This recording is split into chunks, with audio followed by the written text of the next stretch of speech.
At 2:17 a.m., Bethany Ashford sent her 20-year-old son over my fence with bolt cutters, telling him my electric fence was just decorative lighting. The 10,000-volt shock launched Jason backward like a rag doll.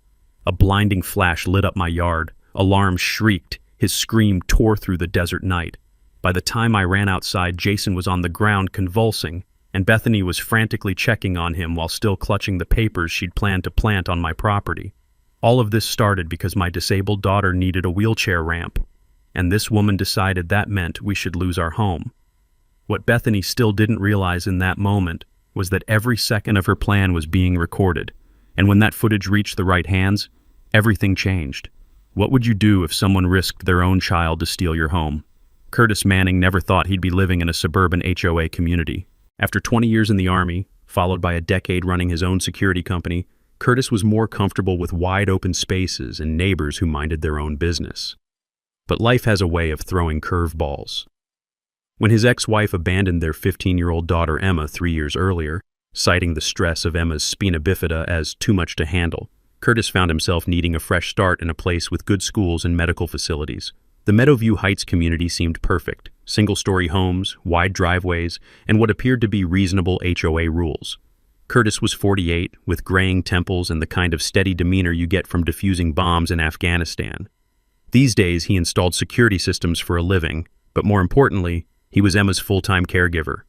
Emma was brilliant, honor roll student, debate team captain, but she needed a wheelchair for longer distances and specialized equipment at home. The smell of fresh coffee filled their kitchen that Tuesday morning in March when Curtis first encountered Bethany Ashford. He was helping Emma with her physical therapy exercises when the doorbell rang. Through the peephole, he saw a woman in her 50s with perfectly coiffed blonde hair and a clipboard that screamed trouble. "Mr. Manning, I'm Bethany Ashford, chair of the Architectural Review Committee." Her voice had that sugary, sweet tone that immediately put Curtis on alert. "I need to discuss some violations with your property." Curtis opened the door, noting how her eyes immediately went to Emma's wheelchair ramp, a beautiful piece of cedar construction that blended seamlessly with the house's design. He'd built it himself, complete with proper permits and county approval. "What violations would those be, ma'am?" Bethany's smile tightened. This ramp wasn't approved by the committee.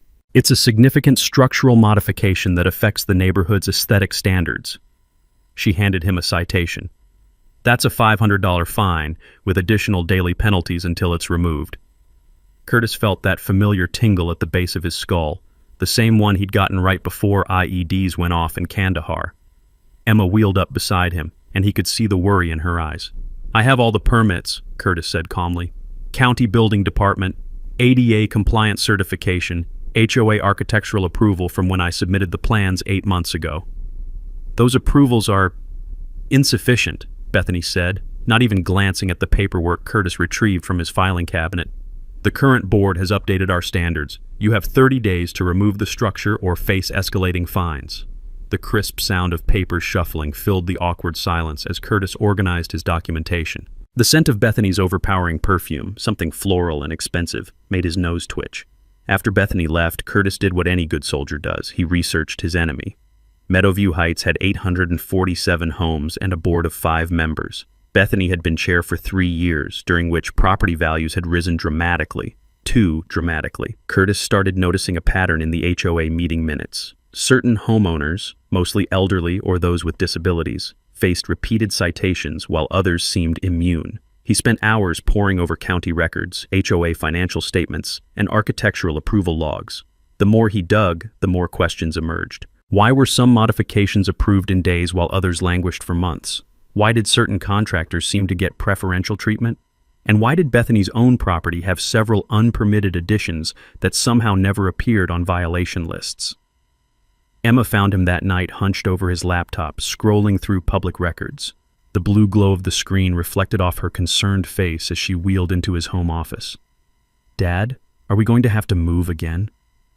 Curtis looked at his daughter, remembering the 4 schools she'd already attended because of their family upheaval. Her medical equipment hummed softly in the background, machines that kept her mobile and independent. "Not if I can help it, kiddo. Sometimes people need to be reminded that just because you have a little power doesn't mean you can push people around." What Curtis didn't know yet was that Bethany's power grab went far beyond petty HOA politics. She was running something much more profitable and much more illegal. But Curtis Manning hadn't survived 2 tours in Afghanistan by backing down from bullies. The next morning, Curtis installed his first security camera. Within a week of installing security cameras around his property, Curtis caught his first break. The high-definition footage showed Bethany trespassing on his property at 6:47 a.m. on a Thursday, using her phone to photograph Emma's therapy equipment in their backyard. She spent nearly 20 minutes measuring distances and taking notes, clearly trying to find new violations to cite. Curtis had learned a valuable lesson in the military. Documentation beats confrontation every time. So instead of immediately confronting Bethany, he compiled the footage, checked his property boundaries with a surveyor, and prepared his counterattack. The second citation arrived Friday afternoon, hand-delivered by Bethany herself. This time she'd brought backup, a thin man in an ill-fitting suit she introduced as our compliance inspector. "Mr. Manning, this is about your unauthorized storage structure," Bethany announced, pointing to Emma's pool therapy equipment. The heated therapy pool and lift system had been installed by Emma's medical team and was essential for her daily physical therapy. "That's medical equipment," Curtis said evenly, "prescribed by her physician and installed by certified medical equipment specialists." Bethany's fake inspector scribbled notes on his clipboard. "Doesn't matter. Any structure over 4 feet high requires architectural approval. That's a $750 fine, plus $50 daily until removed." Curtis felt the familiar burn of anger in his chest, but he kept his voice steady. "Ma'am, I have documentation showing you photographed this equipment without permission by trespassing on my property. That's a criminal offense in Arizona." For just a moment, Bethany's mask slipped. Curtis caught a flash of something ugly, the look of someone who'd gotten used to people backing down. "I have every right to inspect properties for violations. It's in the HOA covenants." "Actually, it's not." Curtis pulled out a printed copy of the covenants, highlighted and annotated. Section 4.3 clearly states that inspections require 24-hour written notice and can only be conducted from public areas or with homeowner consent. "You were in my backyard without permission." The sound of Bethany's high heels clicking on his concrete driveway grew more rapid. A nervous tell Curtis filed away for future reference. "This is intimidation, Mr. Manning. I'm reporting this to the board as harassment." Here's where Curtis played his first card. "Please do. I'd love to discuss my findings with the full board, like how your property has 3 unpermitted additions that somehow never got cited, or how Pinnacle Landscaping gets 90% of HOA maintenance contracts despite not being the lowest bidder." Bethany's inspector suddenly found great interest in his shoes. Curtis had done his homework. Pinnacle Landscaping was owned by Bethany's brother-in-law. "You're making serious accusations," Bethany said, but her voice had lost its authoritative edge. "I'm stating facts, public record facts." Curtis handed her a manila folder. Property records, HOA financial statements, contractor bids, all available through Freedom of Information requests. After they left, Curtis called his neighbor Margaret, a retired paralegal who'd been fighting HOA overreach for months. She arrived within an hour, carrying a box of files and wearing a grin that reminded Curtis of his old sergeant when she'd found enemy positions. "Curtis, you magnificent bastard," Margaret said, sorting through his documentation. "You've stumbled onto something bigger than petty power trips. Look at these patterns." She spread HOA violation records across his kitchen table like a battle map. "See how violations spike right before quarterly board meetings? And how they're always resolved by the same 3 contractors? That's not coincidence, that's coordination." Margaret explained a legal concept Curtis hadn't considered: selective enforcement. When HOA boards apply rules inconsistently, especially targeting specific groups, they create liability for themselves.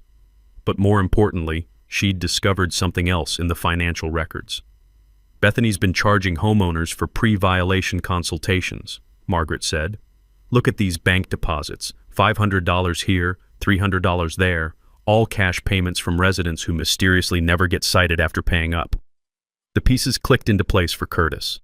Bethany wasn't just power-hungry, she was running a protection racket. Pay her consulting fee, and your violations disappear.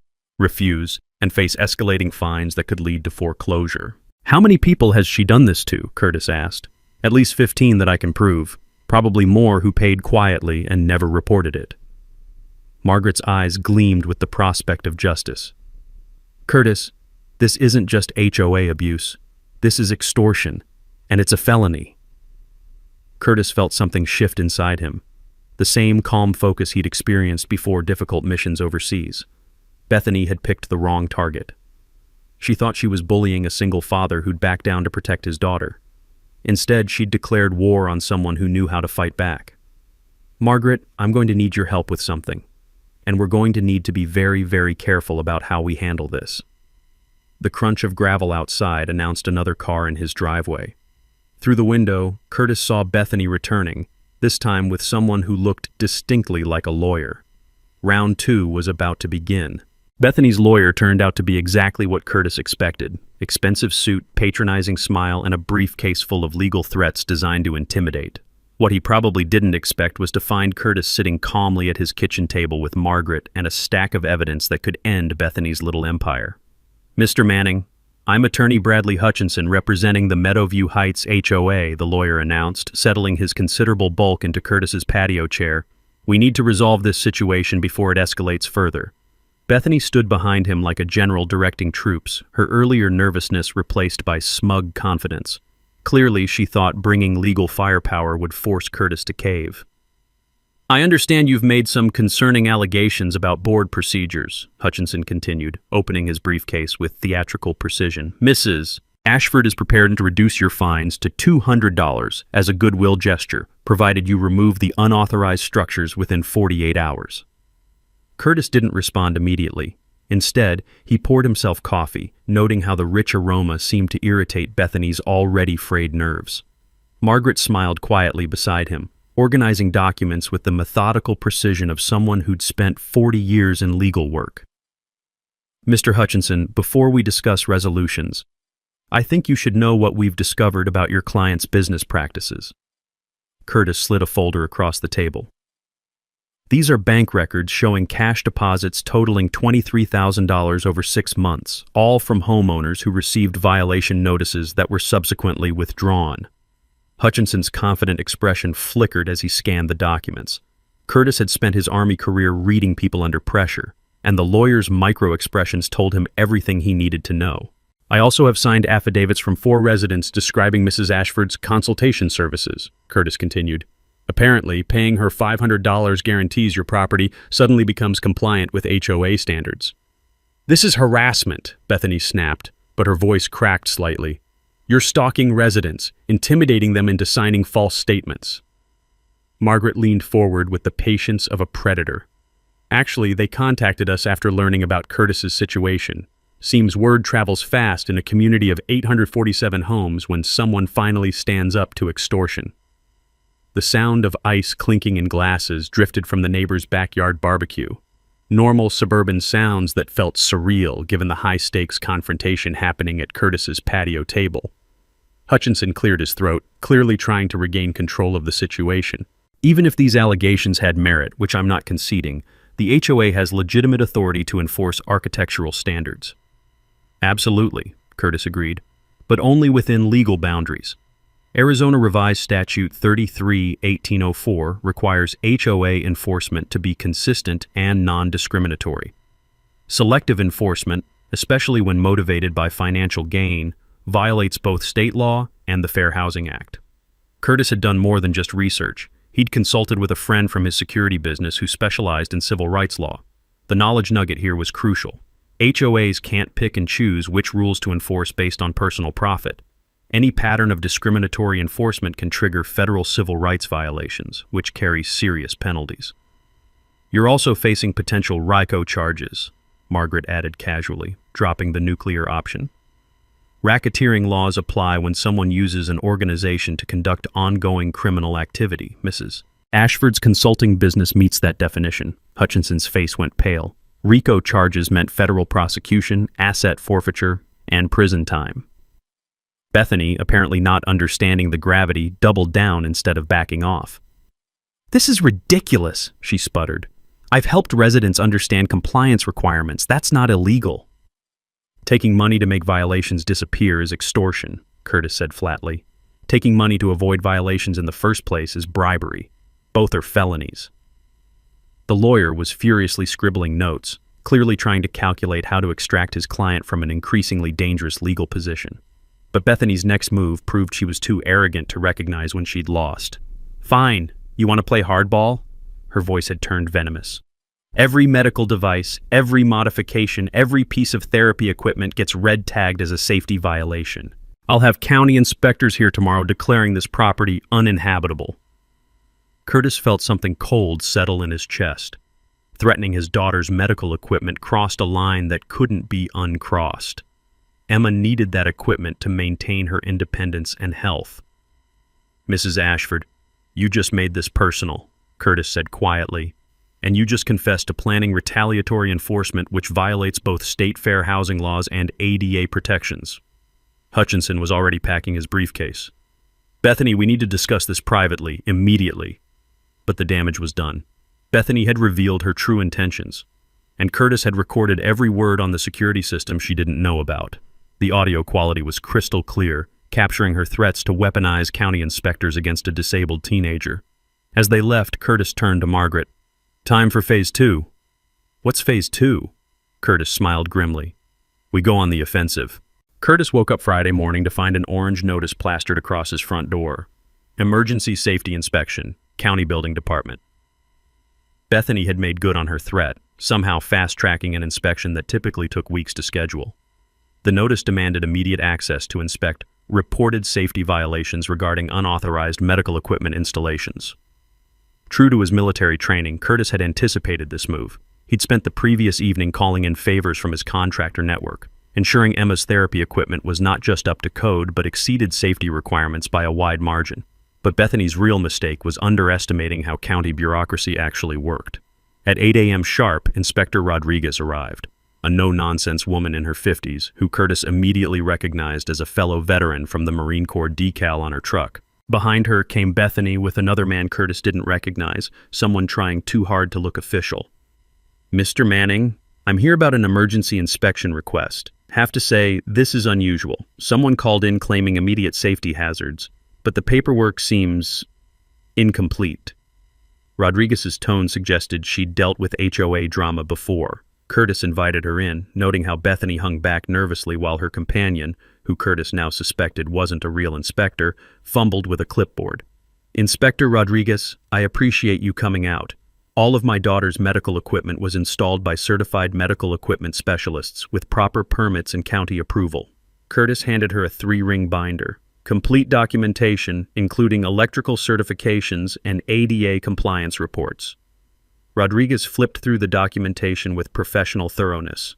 The sweet scent of Emma's physical therapy lotion lingered in the hallway as they examined the pool lift system, equipment that had quite literally given Emma her mobility back after years of declining strength. "This is actually beautiful work," Rodriguez said, testing the lift mechanism. "Medical-grade installation, proper electrical isolation, emergency shutoffs. Whoever did this knew what they were doing." "I did the electrical work myself," Curtis said. 20 years maintaining military communications equipment, then 10 years in civilian security systems. Got all the proper licenses before starting." Here's where things got interesting. Rodriguez turned to Bethany's companion. "Sir, are you a licensed building inspector? I don't have any record of a joint inspection request." The man's face flushed. I work with Mrs. Ashford on compliance issues." "That's not an answer to my question," Rodriguez said with the authority of someone who'd dealt with wannabe inspectors before. "In Arizona, representing yourself as a building inspector without proper certification is a Class 6 felony. Are you claiming to be an inspector?" Bethany stepped forward quickly. "He's my architectural consultant. I requested the inspection based on safety concerns reported by neighbors." Rodriguez's expression shifted from professional to skeptical. "Ma'am, false reporting of safety violations is also illegal. Were you aware that making fraudulent emergency inspection requests wastes county resources and can result in fines up to $5,000? This was Curtis's knowledge nugget moment. Arizona law specifically protects homeowners from harassment through false code enforcement reports. Filing fake emergency inspections can result in criminal charges and civil liability for the person making false reports. The sound of Emma's wheelchair approaching made everyone turn. She'd been listening from the kitchen, and Curtis could see the worry in her eyes despite her attempt at a brave smile. "Inspector, Would you like me to demonstrate the equipment so you can verify it's working properly? Emma asked with the maturity that constantly amazed Curtis. Rodriguez's expression softened immediately. That would be very helpful, honey. Emma's demonstration was flawless, showing how the lift operated, explaining the safety features, even discussing how the pool temperature monitoring helped with her therapy regimen.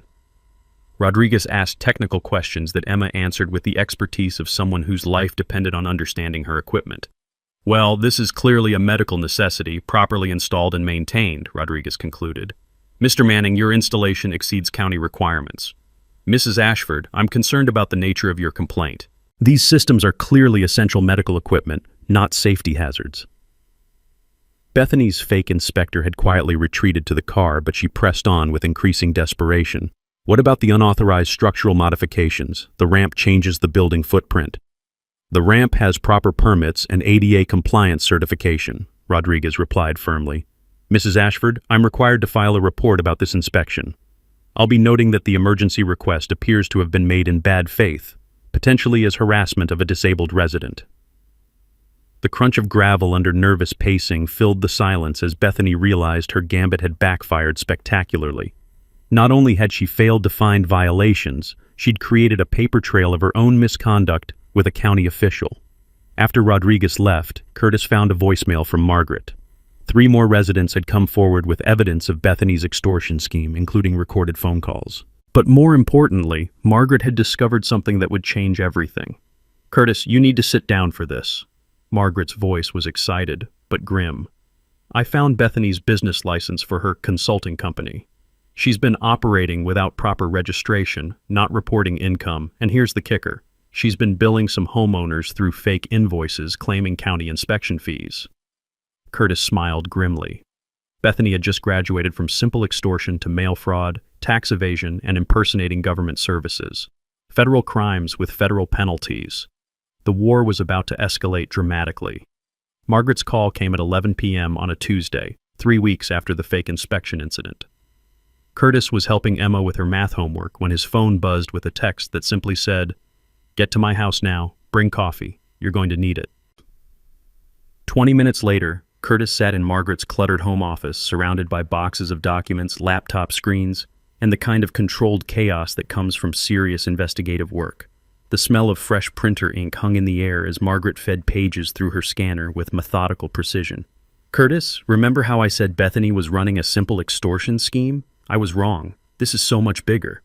Margaret's eyes had the gleam of a prosecutor who'd just found the smoking gun. She's not just shaking down homeowners, she's created an entire fake bureaucracy. Margaret spread financial documents across her desk like a general planning an invasion. Bank statements, business registrations, and invoice copies painted a picture that made Curtis's military-trained mind immediately grasp the scope of the operation. "Look at this." Margaret pointed to a series of bank deposits. Bethany registered Meadowview Compliance Services as a legitimate business. But here's where it gets criminal. She's been sending homeowners official-looking invoices for mandatory county compliance inspections at $500 each. Curtis studied the invoices. They looked official, complete with county seals, official-sounding reference numbers, and language designed to make homeowners think they were required government fees.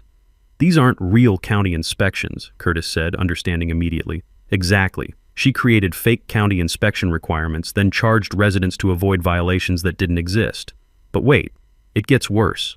Margaret pulled up a spreadsheet on her laptop.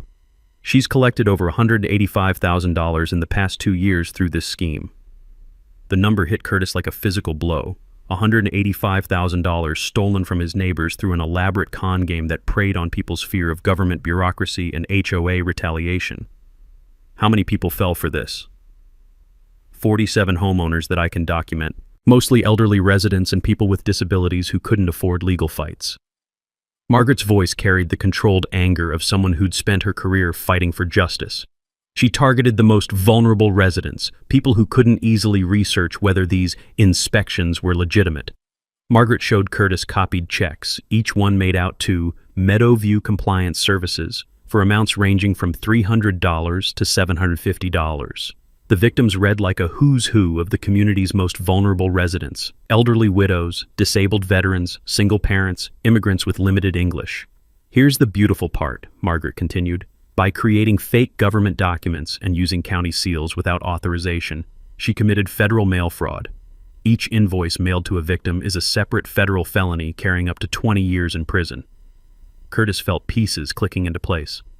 So the HOA violations were just the collection mechanism. She'd threaten people with expensive citation battles, then offer her inspection service as the easier solution. Right. Pay $500 for a fake inspection that shows you're compliant or face thousands in violation fines and legal battles. Most people chose the inspection. Margaret pulled out a recording device. But here's our smoking gun. Mrs. Clara from Maple Street recorded her phone conversation with Bethany. The recording was damning. Bethany's voice clearly explained how paying for the compliance inspection would ensure no future violations would be found, and how residents who didn't participate faced increased scrutiny from county officials. She even explicitly mentioned how she had special relationships with inspectors. Mrs. Clara paid because her English isn't perfect and she was terrified of dealing with government bureaucracy, Margaret said. Bethany specifically targeted non-native speakers because they were less likely to question the legitimacy of the charges. Curtis ran the numbers quickly. 47 victims, $185,000 stolen, federal mail fraud charges, fake government documents, targeted harassment of protected classes. This wasn't just extortion anymore. This was organized crime with federal implications. Margaret, we need to contact the FBI. Already did. Agent Sarah Collins from the Phoenix field office specializes in public corruption cases. She's very interested in our evidence. Margaret smiled grimly. Bethany picked the wrong neighborhood to run her con. Curtis thought about Emma, about Mrs. Clara, about all the neighbors who'd been terrorized and robbed by someone who was supposed to serve their community. The anger he felt was cold and focused, the kind that had made him an effective soldier and would now make him a dangerous enemy. What's our next move? We gather the rest of the evidence, then we spring the trap. But Curtis, once we start this process, Bethany's going to get desperate. Desperate people do stupid things. Curtis smiled grimly. Good, let her get stupid. Stupid people make mistakes. The next phase of Curtis's operation required the kind of methodical planning he'd learned dismantling terrorist networks in Afghanistan. But instead of hunting insurgents, he was building an airtight case against a suburban con artist who'd stolen nearly $200,000 from his neighbors. Curtis's garage had been transformed into a command center. Pegboards lined the walls, displaying photos, documents, and a timeline that mapped Bethany's crimes with military precision. The scent of fresh coffee competed with the metallic smell of electrical components as Curtis worked on his most important project, a security fence that would be both legal and impossible to circumvent. Emma, hand me that voltage meter, Curtis called out as his daughter wheeled over with tools organized in military-style efficiency. She'd become his unofficial operations coordinator, helping catalog evidence with the detail-oriented mind she'd inherited from her father. Dad, Agent Collins called. She wants to review our evidence package tomorrow. Emma's voice carried a mix of excitement and nervousness. Working with the FBI was serious business, even for a teenager who'd grown up around her father's security work. The fence installation was proceeding exactly as Curtis had planned. Arizona law was crystal clear. Property owners had the right to install security measures on their own land, provided they included proper warning signs and didn't create hazards for emergency services. Curtis's design exceeded all legal requirements while creating something Bethany couldn't ignore or circumvent. The perimeter fence stood 8 feet high, topped with 3 strands of electrified wire carrying 10,000 volts, enough to deliver a memorable shock without causing permanent injury. Warning signs every 6 feet announced danger, high-voltage electric fence, in English and Spanish, with Curtis's contact information for any questions. The beauty of this system, Curtis explained to Margaret as they reviewed the installation, is that it's completely legal and absolutely impossible to disable without specialized equipment. The voltage is non-lethal but unforgettable. Margaret studied the technical specifications Curtis had provided. And you're certain this complies with all local codes? Better than compliant. The electrical work exceeds commercial security standards. Curtis pointed to the control panel. Motion sensors, cameras with infrared capability, and audio recording. Anyone who touches this fence gets documented from 6 different angles. Here's the key knowledge nugget Curtis had learned from his security business. Arizona's purple paint law allows property owners to mark their boundaries with purple paint instead of no trespassing signs. Combined with proper electric fence warning signs, This creates an ironclad legal defense against trespassing claims. Translation: if someone gets shocked by a properly marked electric fence on private property, they have zero legal recourse for damages. The fence served multiple purposes beyond security. Its placement carefully encompassed the utility easement area where Bethany's fake inspectors had been trespassing, the backyard where she'd been photographing Emma's equipment, and the side yard where HOA violations were typically measured. Anyone attempting to conduct unauthorized inspections would have to breach obvious security barriers. Curtis had also been busy building alliances. The 47 victims of Bethany's scam had formed an informal coalition, sharing evidence and coordinating their responses. Mrs. Clara had become an unexpected leader, her broken English hiding a steel determination to see justice served. Many of us, we think HOA problems normal, Mrs. Clara had explained during one of their kitchen table meetings. In my country, officials take money all the time. Here's supposed to be different. We fight back now. Agent Collins had been impressed by the quality of evidence Curtis's group had compiled. Bank records, recorded phone calls, fake invoices, witness statements, enough material to build multiple federal cases. But she'd also warned them about the dangers of pursuing someone facing serious criminal charges. People get unpredictable when they realize they're looking at 20 years in federal prison, Collins had said. Mrs. Ashford might try to destroy evidence, intimidate witnesses, or even flee. You need to be prepared for escalation. Curtis's military experience had taught him that preparation meant anticipating every possible enemy response. He'd installed additional security cameras, created backup copies of all evidence stored in multiple locations, and established communication protocols with other victims. The financial aspect was equally important. Curtis had consulted with a civil rights attorney who specialized in HOA abuse cases. The lawyer explained how Bethany's selective enforcement created liability for both her personally and the HOA board that had enabled her actions. Federal civil rights violations carry automatic attorney fees for successful plaintiffs, the attorney had explained, plus punitive damages that could easily reach 6 figures. Mrs. Ashford isn't just looking at criminal charges, she's facing financial ruin. Emma had suggested the most elegant touch. A small sign next to the fence's main gate reading, "Security system installed for protection against HOA harassment." Perfectly legal, completely factual, and guaranteed to infuriate Bethany every time she saw it. By the 3rd week of planning, Curtis's trap was set. Motion sensors armed, cameras recording, documentation complete. All he needed now was for Bethany to make her next move. He didn't have to wait long. Bethany's desperation became obvious on a sweltering Thursday afternoon in late June when she arrived at Curtis's house with what appeared to be a small army. 2 unmarked vans, 4 men in generic security uniforms, and a woman with an expensive briefcase who radiated the predatory confidence of high-priced legal muscle. Curtis watched the convoy arrive through his security monitors, feeling the familiar calm that came before decisive action. Emma was safely at her friend's house for a scheduled sleepover. Curtis had started ensuring she was elsewhere whenever Bethany escalated tensions. "Mr. Manning," Bethany's voice carried across the yard with forced authority. "I'm here with emergency building inspectors and county health officials. Your illegal modifications have been reported as creating neighborhood health hazards."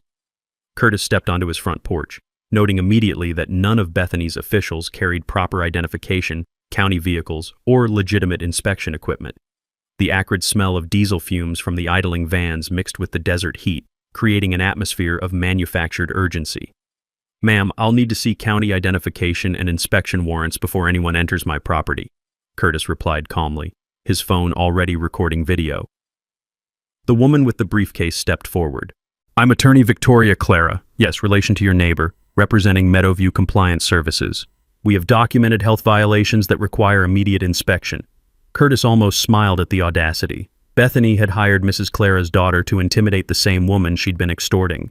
The family connection was supposed to create psychological pressure, but it actually confirmed how desperate Bethany had become.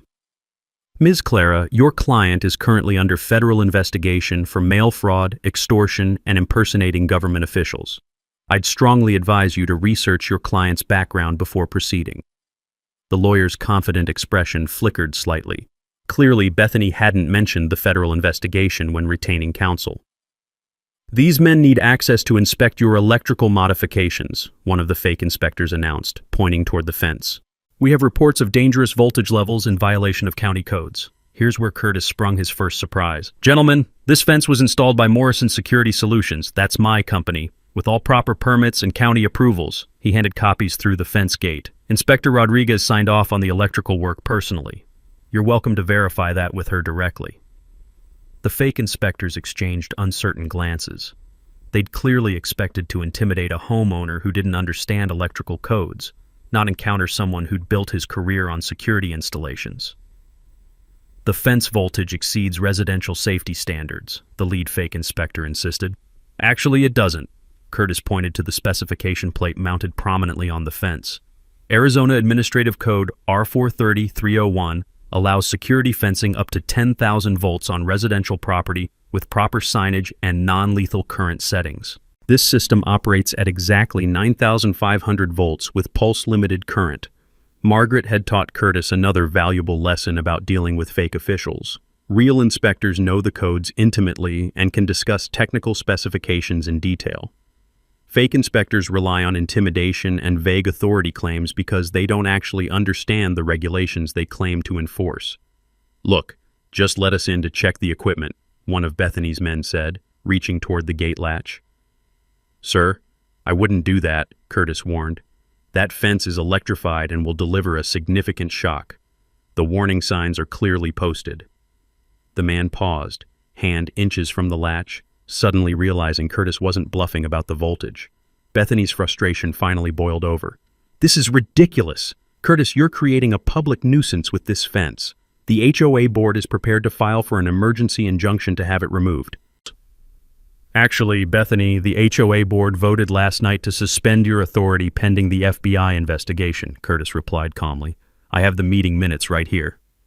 The color drained from Bethany's face. Curtis's coalition had been busy over the past week, attending HOA meetings and presenting evidence to board members who had no idea about their chair's criminal activities. Faced with potential legal liability for enabling Bethany's schemes, the board had acted quickly to distance themselves. That's impossible. I would have been notified. Check your email, Margaret said, emerging from Curtis's house with a laptop. The notification was sent to all board members at 11:47 p.m. last night, including a formal request for your resignation. The fake legal team was clearly unprepared for this development. Attorney Clara was frantically checking her phone, probably trying to verify her client's authority to hire legal representation for HOA matters. Curtis decided to twist the knife. Ms. Clara, you might want to know that the FBI has frozen Meadowview Compliance Services bank accounts pending their investigation. I'm not sure how your retainer checks will clear. The lawyer's expression went from confident to concerned to alarmed in about 3 seconds. Nothing ruins a lawyer's day like discovering their client can't pay legal fees. As Bethany's army of fake officials retreated to regroup, Curtis knew the next escalation would be her most dangerous move yet. Bethany's final gambit came 3 nights later at 2:17 a.m., when Curtis's security system detected movement along his fence perimeter. The motion sensors triggered silently, recording everything in high-definition infrared as 2 figures dressed in dark clothing approached his property with what appeared to be bolt cutters and a small crowbar. Curtis had been expecting this. Desperate people facing federal prison time don't typically surrender quietly, especially someone with Bethany's inflated sense of entitlement. From his bedroom window, he watched her direct a younger man, probably her son, toward the fence's electrical control panel. The irony was perfect. After months of trespassing on his property to fabricate violations, Bethany was now committing actual criminal trespass to destroy evidence of her own crimes. Curtis's military training had taught him that enemies often defeated themselves by abandoning legal strategy in favor of obviously illegal desperation. "Dad, is that them?" Emma whispered from her doorway, fully awake despite the early hour. Curtis had prepared her for this possibility, explaining how cornered criminals often escalated to property damage or intimidation. "Yes, sweetheart, but everything's going exactly as planned." Curtis activated his recording system, ensuring multiple cameras captured every angle of Bethany's attempted sabotage. "Call Agent Collins and give her the code phrase we discussed." Emma disappeared to make the call while Curtis watched Bethany's son approach the electrical control panel. The young man clearly had no idea what he was dealing with. He reached confidently for the main shutoff switch, apparently thinking he could simply turn off the power and climb the fence. The 9,500-volt shock knocked him backward 3 feet, sending bolt cutters flying and eliciting a yelp that probably woke half the neighborhood. Security lighting immediately flooded the area, triggered by the system's tamper detection protocols. "Jason, are you okay?" Bethany's frantic voice carried clearly through the night air, her attempted stealth operation now completely blown. "Mom, what the hell? You said it was just decorative lighting." Jason sat up slowly, shaking his head and examining his slightly singed gloves. Curtis smiled grimly. Bethany had lied to her own son about the fence's capabilities, sending him in completely unprepared for what he'd encounter. The conversation was being recorded by multiple microphones, providing perfect evidence of her intent to commit property damage. The sound of sirens in the distance announced Agent Collins' arrival. Curtis had coordinated with the FBI to ensure federal agents responded to any escalation attempts, since Bethany's crimes fell under federal jurisdiction. "This is Agent Collins, FBI. I need everyone to remain calm and keep their hands visible." Collins' voice cut through the night with professional authority as she emerged from an unmarked SUV, followed by 2 other agents and 2 county sheriff's deputies. Bethany's panic was immediate and obvious. "There's been a misunderstanding. We were just checking for safety hazards with the fence installation." "Ma'am, at 2 a.m., while carrying bolt cutters and wearing dark clothing?"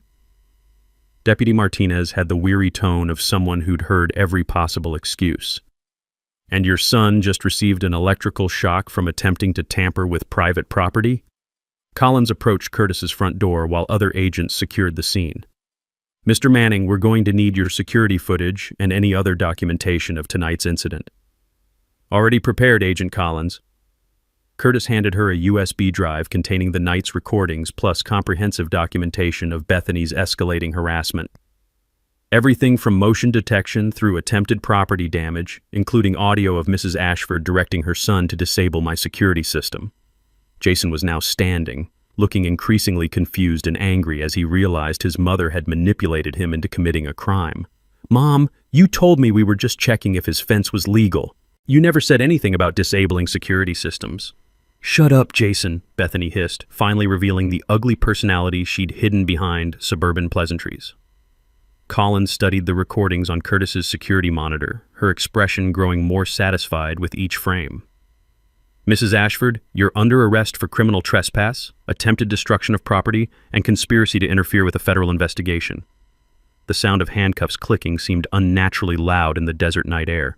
Bethany's transformation from neighborhood authority figure to federal criminal was complete, witnessed by the growing crowd of neighbors who'd been awakened by the commotion. "This is entrapment," Bethany screamed as agents escorted her toward their vehicle. "He built that fence specifically to trap me." "Actually, ma'am, entrapment requires law enforcement to induce someone to commit a crime they wouldn't normally commit," Collins explained patiently. "Installing legal security measures on private property isn't entrapment. Choosing to trespass and attempt sabotage is entirely your decision." As the FBI vehicles disappeared into the night, Curtis felt the satisfaction of a mission completed successfully. Bethany had been caught red-handed committing federal crimes, with her own words documenting her criminal intent. But the best part was still to come. In 12 hours, the entire neighborhood would gather for an emergency HOA meeting where the scope of Bethany's crimes would be revealed publicly. Justice was about to be served with an audience. The Meadowview Heights Community Center had never hosted a crowd like the one that gathered Saturday morning at 10 a.m. Word of Bethany's midnight arrest had spread through the neighborhood faster than gossip at a high school reunion, and every available chair was filled with residents demanding answers. Curtis arrived early with Emma, Margaret, and Mrs. Clara carrying boxes of documentation that would transform neighborhood speculation into documented fact. The smell of fresh coffee from the community kitchen mixed with nervous tension as people whispered about FBI raids, criminal charges, and the shocking revelation that their HOA chair was a federal criminal. Agent Collins stood at the front of the room alongside the remaining HOA board members, who looked like deer caught in headlights. Behind them, a projection screen displayed the FBI's official seal, a visual reminder that this wasn't typical HOA drama. "Ladies and gentlemen, thank you for attending this emergency meeting," board member Patricia Donovan began nervously. "We're here to address recent developments regarding former board chair Bethany Ashford." A murmur rippled through the crowd. The word former carried weight that wasn't lost on anyone present. Agent Collins stepped forward with the calm authority of someone who delivered similar presentations dozens of times. I'm FBI Special Agent Sarah Collins. Over the past month, our office has conducted an investigation into allegations of mail fraud, extortion, and racketeering involving Mrs. Ashford's activities as HOA chair. The room fell dead silent. Curtis could hear the hum of fluorescent lights and the distant sound of children playing in the park outside, normal suburban sounds that felt surreal given the federal criminal presentation happening inside. The investigation began when Mr. Curtis Manning contacted our office with evidence of systematic extortion targeting vulnerable residents, Collins continued, gesturing toward Curtis. What we discovered was an elaborate criminal scheme that victimized 47 homeowners and generated approximately $185,000 in illegal proceeds. Collins activated the projection system, displaying Bethany's fake invoices for mandatory county compliance inspections. The forged county seals and official-sounding language looked even more obviously fraudulent when projected on a large screen. Mrs. Ashford created a fake business entity called Meadowview Compliance Services and used official HOA letterhead to convince residents they needed to pay for government inspections that didn't exist, Collins explained. She specifically targeted elderly residents, disabled homeowners, and non-native English speakers who were less likely to question the legitimacy of these charges. Mrs. Clara stood up slowly, her voice trembling but determined. I pay $500 because I scared of government trouble. My English not perfect, so I believe when official-looking papers say I must pay for inspection. She know I afraid, and she take advantage. The emotional impact was immediate and powerful. Curtis watched neighbors who'd remained silent about their own victimization finally understand they weren't alone. Hands began raising around the room as other residents prepared to share similar experiences. Mr. Thompson on Oak Street, what about your experience? Margaret called out, recognizing another documented victim. She told me my rose garden needed a $750 compliance inspection or the county would fine me $5,000, Thompson said angrily. I paid because I couldn't afford a legal battle. Never occurred to me it was all fake. Collins continued her presentation with the methodical precision of someone building a federal case. The evidence includes recorded phone calls, bank records, forged government documents, and surveillance footage. Last night, Mrs. Ashford was arrested attempting to destroy evidence by sabotaging Mr. Manning's security system. The crowd's murmur grew louder as people processed the scope of Bethany's criminality. This wasn't just HOA overreach, it was organized crime that had operated in their neighborhood for over 2 years. What happens to our money? Called out Mrs. Rodriguez from the back row. Asset forfeiture laws allow us to recover proceeds from criminal activity, Collins replied. Mrs. Ashford's assets, including her house and bank accounts, will be liquidated to provide restitution to victims. We expect full recovery of stolen funds plus additional damages. Curtis stood to address the crowd, feeling the weight of 47 families who'd trusted him to seek justice. Folks, this started because Bethany tried to force my disabled daughter and me out of our home through fake violations and extortion. But it became about something bigger, making sure no one else gets victimized by people who abuse positions of trust. Emma wheeled forward, her young voice carrying remarkable strength. My dad taught me that standing up to bullies isn't just about protecting yourself. It's about protecting everyone who can't fight back. The applause was immediate and sustained, growing into a standing ovation that seemed to last forever. Curtis felt tears in his eyes as he watched his daughter receive the recognition she deserved for her courage throughout the ordeal. Bethany Ashford will face federal charges carrying potential sentences of up to 20 years in prison, Collins concluded. Her criminal scheme is over, and your community is safe. As neighbors lined up to thank Curtis and share their own stories, he realized justice felt even better than revenge. 6 months later, Curtis Manning stood in his backyard watching Emma demonstrate her therapy pool to a group of visiting veterans' families. The morning sun reflected off the water's surface as she explained how the resistance exercises helped maintain her strength and mobility, the same equipment Bethany had tried to force them to remove. The legal aftermath had unfolded exactly as Agent Collins predicted. Bethany pleaded guilty to 14 federal felony counts, including mail fraud, extortion, racketeering, and tax evasion. The judge sentenced her to 12 years in federal prison and ordered her to pay $247,000 in restitution, the $185,000 she'd stolen plus additional damages and penalties. Her house had been sold at auction to satisfy the restitution order, with every victimized resident receiving full compensation plus interest. Mrs. Clara had used her settlement to take English classes at the community college, determined that language barriers would never again make her vulnerable to con artists. The HOA had undergone complete restructuring under court supervision. New bylaws required financial transparency, prohibited selective enforcement, and established an independent oversight committee with rotating membership. Most importantly, they'd hired a professional management company with fiduciary insurance and federal compliance expertise. "Dad, Mrs. Rodriguez wants to know if you can install a security system like ours," Emma called out from the pool. "Her family's moving into the Ashford house next month and she wants to feel safe." Curtis smiled, wiping his hands on his work shirt. His security business had exploded after word spread about his successful defense against HOA harassment. Veterans' families, elderly residents, and immigrant communities throughout Phoenix were hiring Morrison Security Solutions to protect their homes and their rights. The sweet scent of Emma's therapy lotion mixed with chlorine and the desert air as Curtis organized his tools.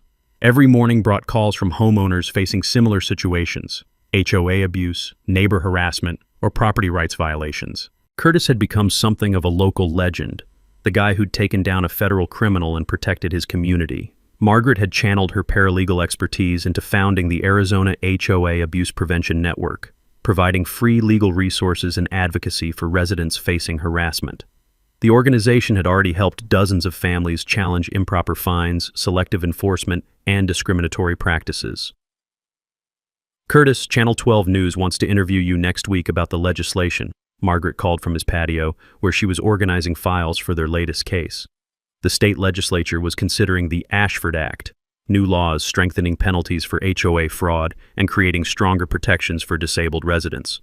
Agent Collins had become a regular visitor, consulting with Curtis's team on similar cases across the Southwest. Bethany's scheme had been replicated by corrupt HOA officials in 3 other states, leading to a federal task force targeting HOA-related organized crime. The most satisfying development was watching Emma flourish in an environment where she felt safe and supported.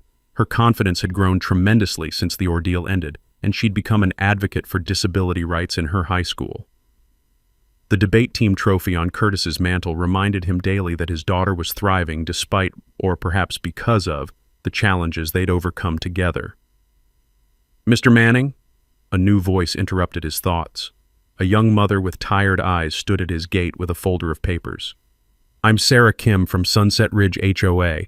My neighbor said you might be able to help. Our board is trying to force us to remove my son's autism swing set, and they're threatening foreclosure." Curtis felt the familiar stirring of controlled anger. Somewhere in the valley, another family was being terrorized by petty tyrants who thought a clipboard gave them the right to destroy lives. But now Curtis had resources, experience, and a network of allies ready to fight back. "Come on in, Mrs. Kim. Let's take a look at what they've sent you." Curtis opened his gate, noting how the woman's shoulders relaxed slightly when she saw Emma's therapy equipment and the American flag flying next to Curtis's "Protected by Morrison Security" sign. Emma wheeled over from the pool, water still dripping from her exercise session. "Mrs. Kim, my dad's really good at dealing with bullies, and we know some FBI agents if things get really bad." As Curtis settled into another battle for justice, he reflected on how far they'd come. Emma had her safety and stability. The neighborhood had learned that corruption could be defeated by ordinary people willing to document evidence and work together. And Curtis had found his calling protecting families from the kind of harassment they'd endured. The phone rang again. Another family needing help, another chance to prove that standing up to bullies made communities stronger. Curtis smiled and answered the call. "Morrison Security Solutions. How can we help?" Thanks for hanging out with us on HOA Stories, where the HOA Karens meet their match. If this story had you cheering or cringing, go ahead and like the video, drop a comment with your reaction, and hit subscribe so you're ready for the next wild HOA tale.